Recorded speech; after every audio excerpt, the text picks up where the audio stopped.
നമുക്ക് അലീനയുടെയും മനുഷ്യങ്ങളുടെയും നാളത്തെ നല്ലൊരു കഥ കേട്ടാലോ? വീഡിയോ ഇഷ്ടപ്പെടുവാണെങ്കിൽ അത് ലൈക്ക് ചെയ്ത് ഹൈപ്പ് ചെയ്യാൻ മറക്കരുത് കേട്ടോ. അങ്ങനെ നമ്മൾ കാണുന്ന വൈജയന്തി കമലയുടെ മുറിയിലേക്ക് ചെല്ലുവാണ്. അപ്പൊ രാവിലെ ബ്രേക്ക്ഫാസ്റ്റും കാര്യങ്ങളൊന്നും ഉണ്ടാക്കിയിട്ടില്ല. എന്ത് പറ്റിയെന്ന് അറിയത്തില്ല. അങ്ങനെ കമലയുടെ മുറിയിൽ ചെന്ന് കഴിയുമ്പോൾ കമല മുറിയിൽ കട്ടിലിൽ ഇങ്ങനെ എഴുന്നേറ്റിരിക്കുന്നുണ്ടായിരുന്നു. കമലയെ കണ്ടു കഴിഞ്ഞപ്പോഴത്തേനും വൈജി എന്നിട്ട് ചോദിച്ചു, എന്താ കമലടുത്തി, എന്ത് പറ്റി എന്ന് ചോദിച്ചു.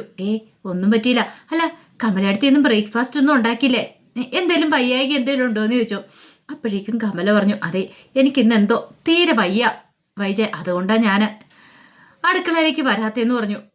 അപ്പോഴേക്കും വൈജയന്തി ചോദിച്ചു, അല്ല അപ്പം ഫുഡും കാര്യങ്ങളൊക്കെ എങ്ങനെയാ എന്ന് ചോദിച്ചു.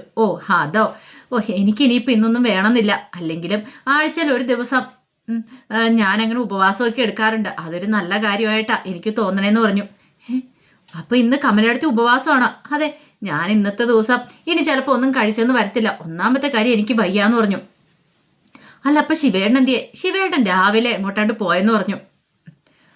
അത് കേട്ടപ്പം പെട്ടെന്ന് വൈജയ്ക്ക് എന്ത് ചെയ്യണമെന്ന് അറിയില്ല. വൈജ പറഞ്ഞു, അല്ല ബാക്കിയുള്ളവരുടെ കാര്യമോ?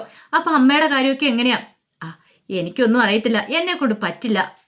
ഒരു ദിവസം ഇപ്പൊ പട്ടിണി ഇരുന്നോർത്തൊന്നും സംഭവിക്കാനൊന്നും പോകുന്നില്ലല്ലോ.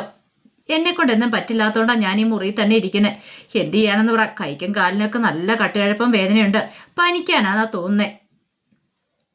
അപ്പോഴേക്കും കമലയോട് വൈജ പറഞ്ഞു, അത് കമലയടുത്തി അങ്ങനെ പറഞ്ഞാൽ എങ്ങനെ ശരിയാന്നേ? ഫുഡ് കഴിക്കാതിരുന്നിട്ടുണ്ട് ശരിയാവോ? എന്തെങ്കിലും ഉണ്ടാക്കാതെ എങ്ങനെയാ?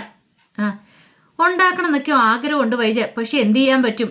എൻ്റെ അവസ്ഥ ഏതായി പോയില്ലേ.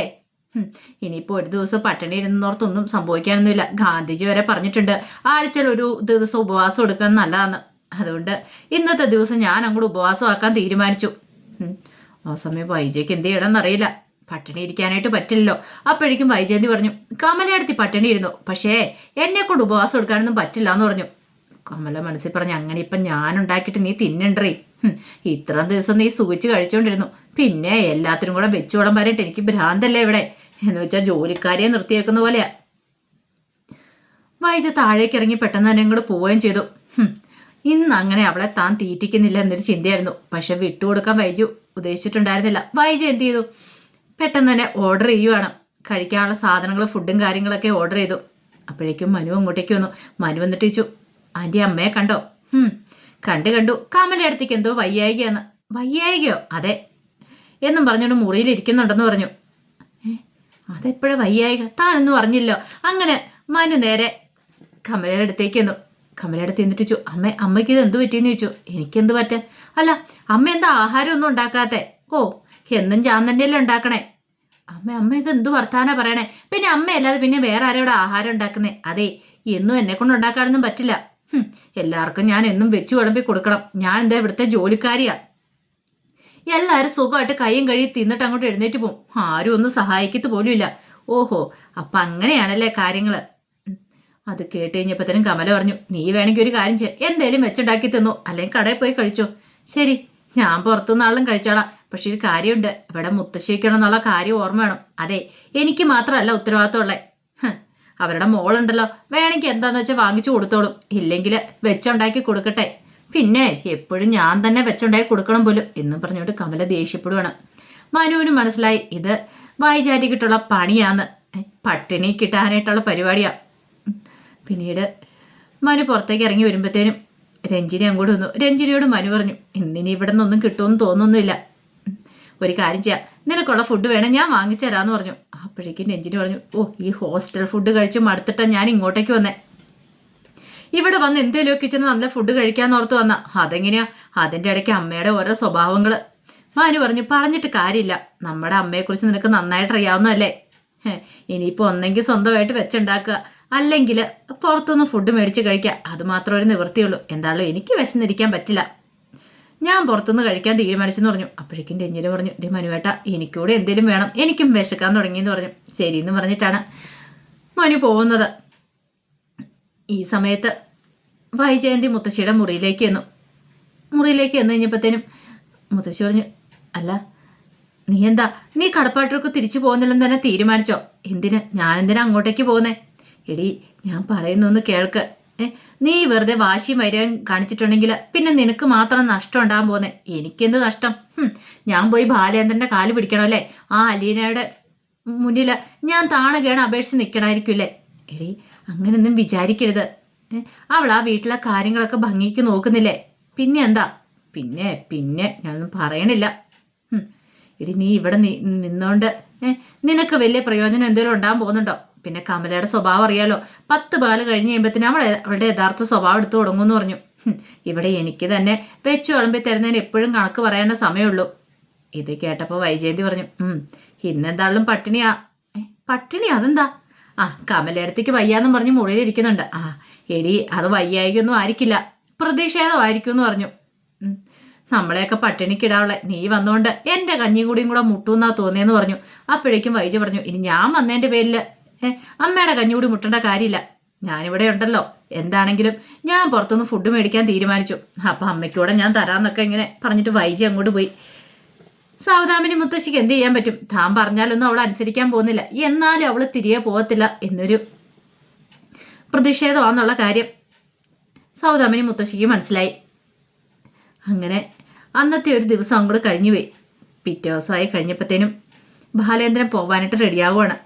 അപ്പം പോകാനായിട്ട് റെഡിയാവുന്ന സമയത്ത് അലീന അങ്ങോട്ട് ചെന്നു. അപ്പോൾ അലീനയോട് കുറേ കാര്യങ്ങളൊക്കെ ബാലേന്ദ്രൻ പറഞ്ഞ് ഏൽപ്പിക്കുന്നുണ്ട്. അലീന പറഞ്ഞു, അച്ഛൻ ധൈര്യമായിട്ട് പോയിട്ട് വരെ. അച്ഛൻ എന്താ ഇത്ര ടെൻഷൻ അടിക്കണമെന്ന് ചോദിച്ചു. ഇവിടുത്തെ കാര്യങ്ങളൊക്കെ ഞങ്ങൾ നോക്കിക്കോളാന്ന് പറഞ്ഞു. ഒടുവിൽ ബാലേന്ദ്രൻ പോരാ ഇറങ്ങുന്ന സമയത്ത് രോഹിത്തും ഭവിതയും കൃഷ്ണമോളും എല്ലാവരും കൂടെ വന്നു. അപ്പോഴേക്കും അലീനയോട് ബാലേന്ദ്രൻ പറഞ്ഞു, ദേ ഞാനോ വൈജി ഇല്ലാതെ നീയാ ഇവരെയും കൊണ്ട് എറണാകുളത്തിന് പോകുന്നത് അറിയാലോ. അപ്പോഴേക്കും അലീന പറഞ്ഞു, അച്ഛൻ എൻ്റെ കൂടെ വിടാൻ പേടിയുണ്ടോ? പേടിയുണ്ടായിട്ടൊന്നുമില്ല, ഞാൻ പറഞ്ഞെന്നേ ഉള്ളൂ എന്ന് പറഞ്ഞു. എങ്കിൽ അച്ഛൻ ധൈര്യമായിട്ട് പോയിട്ട് വരെ. പിന്നീട് രോഹിത്തിനോട് അവരുടെയൊക്കെ ആയിട്ട് പറഞ്ഞു, അതെ എറണാകുളത്തിനൊക്കെ പോകുന്നുള്ള സൂക്ഷിച്ചും കണ്ടും വേണം. അലീന ചേച്ചി പറയുന്ന അനുസരിച്ചോണം എന്നൊക്കെ പറഞ്ഞു. അപ്പോഴേക്കും കൃഷ്ണമോൾ പറഞ്ഞു, അതൊക്കെ ഞങ്ങൾ നോക്കിക്കോളാം അച്ഛാ. അച്ഛൻ പോയിട്ട് ധൈര്യമായിട്ട് പോരാൻ പറഞ്ഞു. അലീന പറഞ്ഞു, അച്ഛൻ അവിടെ പോയിട്ട് അവിടുത്തെ കാര്യങ്ങളൊക്കെ ഭംഗിക്ക് നോക്കിയിട്ട് പോരെ. അച്ഛൻ ചെയ്യാൻ പോകുന്ന കാര്യങ്ങളൊക്കെ ഇവരുടെ കാര്യങ്ങളൊക്കെ ഞാൻ നോക്കിക്കോളാം, അതൊന്നും ഓർത്ത് വിഷമിക്കണ്ടെന്ന് പറഞ്ഞു. അങ്ങനെ ബാലേന്ദ്രൻ പോയി. അപ്പം തലേ ദിവസം വിളിച്ചിട്ട് രേവതിക്കുട്ടിയോട് പറഞ്ഞിട്ടുണ്ടായിരുന്നു അങ്ങോട്ടേക്ക് വരുന്ന കാര്യത്തെക്കുറിച്ചൊക്കെ. രേവതിക്കുട്ടിക്ക് ഭയങ്കര സന്തോഷമായിരുന്നു. അലീന ചേച്ചി ഇങ്ങോട്ടേക്ക് വരുവാണല്ലോ എന്ന് ഓർത്ത് കഴിഞ്ഞപ്പോൾ. അലീന ചേച്ചി മാത്രമല്ല അവരെല്ലാവരും ഉണ്ട്. ഈ പറയുന്ന മാമച്ചനും ഗ്രേസമ്മയ്ക്കും അതൊരു ബുദ്ധിമുട്ടുള്ള കാര്യമല്ല. കാരണം വീട്ടിൽ ഒച്ചപ്പാടും ബഹളവും ഒക്കെ പറഞ്ഞാൽ അവർക്ക് സന്തോഷമുള്ളൊരു കാര്യമാണ്. അങ്ങനെ രേവതിക്കുട്ടിയുടെ അടുത്തേക്ക് പോകാനായിട്ട് അലീനയും ഭവിതയും കൃഷ്ണമോളും എല്ലാവരും റെഡിയാവുകയാണ്. ആ സമയത്ത് ഭവിത വന്നിട്ട് ചോദിച്ചു, അലീന ചേച്ചി എത്ര ദിവസത്തെ ഡ്രസ്സൊക്കെ എടുക്കണമെന്ന് ചോദിച്ചു. അതെ ഒരു 2 ദിവസത്തെ എടുത്താൽ മതി. എന്നാലും 2-3 ദിവസം അവിടെ പോയി നിൽക്കുകയൊന്നും വേണ്ട. നമുക്ക് രേവതിക്കുട്ടി ഒന്ന് കണ്ട് 2 ദിവസം കഴിയുമ്പോൾ ഇങ്ങോട്ടേക്ക് വരാമെന്ന് പറഞ്ഞു. അപ്പോഴേക്കും കൃഷ്ണമോള് പറഞ്ഞു, ഒരു കാര്യം ചെയ്യാം, നമുക്കൊരു 3 ദിവസം അവിടെ നിൽക്കാം. അത് ശരിയാവത്തില്ല. 3 ദിവസം മറ്റും വീട്ടിൽ നിന്ന് മാറി നിൽക്കാന്ന് പറഞ്ഞാലേ അത് ശരിയാവുന്ന കാര്യമില്ല. അതിനിപ്പം നമ്മൾ ഇങ്ങോട്ടേക്ക് ഓടി വന്നിട്ട് ഇവിടെ എന്ത് ചെയ്യാനായിട്ടാ? ഇവിടെ ആരും ഇല്ലല്ലോ എന്ന് പറഞ്ഞു. അത് ശരിയല്ലല്ലോ എന്ന് പറഞ്ഞു. അങ്ങനെ ഒടുവിൽ അവർ പോവാനായിട്ട് റെഡിയാവുകയാണ്. ഈ സമയത്താണ് അലീനയുടെ ഫോണിലേക്ക് മനുവിൻ്റെ കോള് വരുന്നത്. അങ്ങനെ മനു വിളിച്ചു കഴിഞ്ഞപ്പോഴത്തേനും അലീന എറണാകുളത്തിന് പോകുന്ന കാര്യത്തെക്കുറിച്ചൊക്കെ പറയണം. അപ്പോഴേക്കും മനു പറഞ്ഞു, ആഹാ ഇത് കൊള്ളാലോ, എന്നിട്ട് ഒരു വാക്ക് പോലും നിങ്ങളാരും പറഞ്ഞില്ലല്ലോ എന്ന് പറഞ്ഞു. അപ്പോഴേക്കും അലീന പറഞ്ഞു, അത് അച്ഛനോട് ചോദിച്ചായിരുന്നു, അച്ഛൻ പോയിക്കൊള്ളാനായിട്ട് പറഞ്ഞു. അപ്പോൾ അച്ഛനൊരു യാത്ര പോയിരിക്കുക. അപ്പോൾ 2-3 ദിവസം ഞങ്ങൾ തനിച്ചല്ലേ ഇവിടെ ഉള്ളൂ. അപ്പോൾ എറണാകുളത്ത് പോയേക്കാന്ന് വെച്ചു. രേവതിക്കുട്ടിയും കണ്ടിട്ട് 2-3 ദിവസം ആയല്ലോ എന്ന് പറഞ്ഞു. അത് കേട്ടപ്പോൾ മനു പറഞ്ഞു, നേരത്തെ പറയായിരുന്നെങ്കിൽ ഞാനും കൂടെ വരാമെന്ന് പറഞ്ഞു. എന്തിന്? അല്ല വെറുതെ. എന്താണെങ്കിലും ഇനിയിപ്പം മനുവേട്ടൻ വരണ്ട, ഞങ്ങൾ തനിച്ച് പോയിട്ട് വരാമെന്ന് പറഞ്ഞു. ഇപ്പം എല്ലാവരെയും കിട്ടിക്കഴിഞ്ഞപ്പം നമ്മളെ വേണ്ടെന്നായി അല്ലേന്ന് ചോദിച്ചു. അപ്പോഴേക്കും അലീന പറഞ്ഞു, അങ്ങനെയൊന്നുമില്ല മനുവേട്ട, ഞാൻ പറഞ്ഞെന്നോ ഉള്ളെന്ന് പറഞ്ഞു. അങ്ങനെ ഫോൺ വെച്ച് കഴിഞ്ഞിട്ട് അവർ 4 പേരും കൂടെ എറണാകുളത്തിന് പോവണം. ഈ സമയത്ത് അവരെ സ്വീകരിക്കാനായിട്ട് രേവതിക്കുട്ടി ഭയങ്കര സന്തോഷത്തിലായിരുന്നു. ഓടിച്ചടുത്ത് നടന്ന ഓരോ ജോലികളൊക്കെ ചെയ്യുക.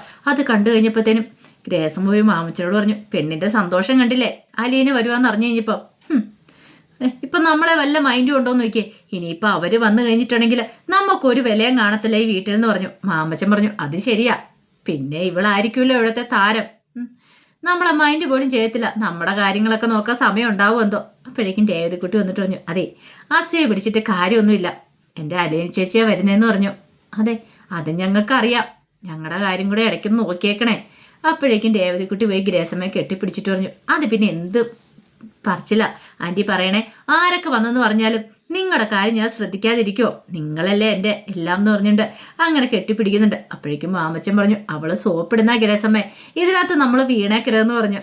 അങ്ങനെ അവരോരോ തമാശകളൊക്കെ പറഞ്ഞ് ചിരിക്കുകയാണ്. കുറച്ച് കഴിഞ്ഞപ്പോഴത്തേനും രേവതിക്കുട്ടിയെ കാണാനായിട്ട് അലീനയും രോഹിത്തും ഭവിതയും എല്ലാവരും കൂടെ വരുവാണ്. അങ്ങനെ അവരെ സന്തോഷത്തോടെ സ്വീകരിക്കുന്നൊക്കെയുണ്ട്. അപ്പോൾ അതിൻ്റെ വിശേഷങ്ങളൊക്കെ കാണാൻ പോകുന്നത്. അത് മാത്രമല്ല, ഇനി ബാലേന്ദ്രൻ നേരെ പോകുന്ന നീലഗിരിക്കാണ്.